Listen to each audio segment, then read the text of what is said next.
what I really want is for the person referring me to refer me directly through an introduction. And they can do this via email, Facebook Messenger, text message. I want them to put myself and their friend in a group thread together and send that message and introduce me. And I even go as far as to prepare the message in advance. So if you want to do this well, you might consider preparing the message in advance and like giving them language they can use. If it's somebody who's used to making referrals and working like this in the marketplace, they maybe don't need that. But I might line them up a simple message that says, hey, John, meet my friend Justin. He is my coach and supports me with, or he's a coach who supports Christian coaches in developing their businesses and mastering high integrity sales. And I really thought you guys would connect well, and I thought you should meet. I'll let you take it from here. Something like that. That's simple. And then they can send the message and they can just change the name. And, I always invite people to use their own language, but I want to be warmly introduced in that text or email where I can then follow up directly and invite the person to a Zoom conversation. Another option, rather than asking at the end of every sales call, if for some reason that's not for you, even though that's what I really recommend, because no sales will refer you to sales and it creates the most lead flow. If that's not for you, or in addition to that, you could also have a checkpoint for all of your clients, all of the people you work with. And maybe it's 30 days into working with you, or maybe it's an onboarding call, or maybe it's halfway through the program, or maybe it's towards the end of the program that you have a check-in call where you get feedback, you check in on how they're doing, you provide some value and support, and you ask for referrals then. It's basically the exact same process.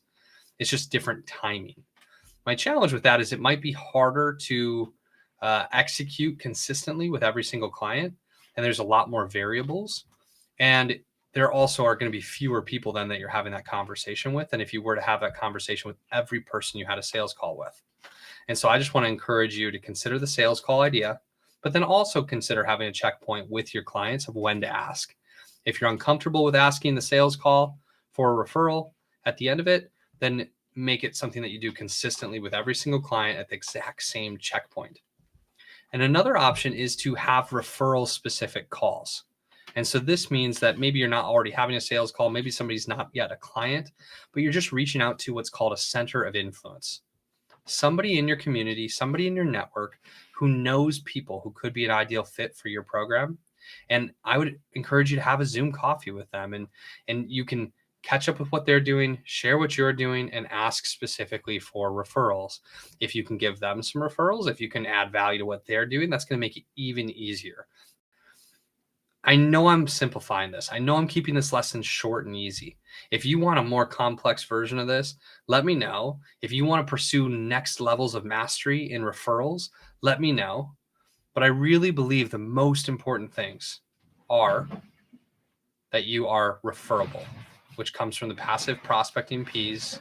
How can you be showing up in such a way in your networking community that you're referable? How can you give and support others and show up as a net giver in your network in a way that makes people want to refer you and support you and lift you up and encourage you?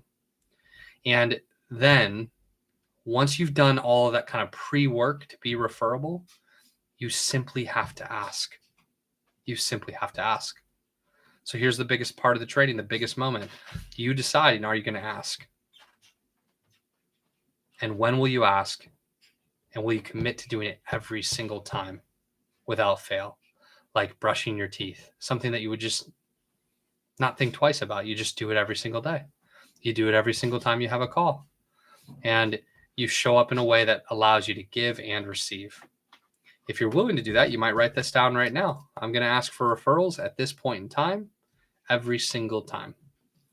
And then maybe you need some reminders in your calendar. Maybe you need some checkpoints or some structures in place to like hold you accountable. Maybe you need to share with a coach or an accountability partner for a little while until you turn this into a real habit.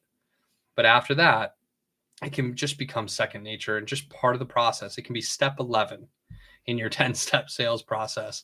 And if you implement this and you start getting referrals from some of your prospects, you don't need it from everyone, but if some of them begin to refer to you, that's going to make a huge difference in the success of your business.